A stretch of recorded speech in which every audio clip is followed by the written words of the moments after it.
Bugün bizi Ramin adlı bir şəkili dostumuz qonaq çağırıb. Getdik. Tancan, buna da ayıramıyor. İşi çok, iyi çok. Bu hansı kənddir bura? Şəkinin başlayışı kəndi. Hoş geldiniz, sanaymış be. Sağ öpürəm. Bıldırcın. Həblə şəkinin süyüddaşı.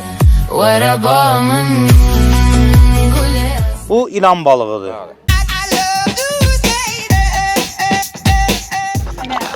Həblə şəki dolğası. Toy abu havası. Həblə qurbağatı. Şəkidə.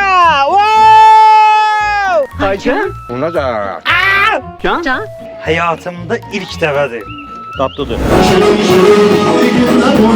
Cökət olmasıdır bu. Şəki, şəki, ikidirlər oylağı. Evin balkonundan elə bir baxır.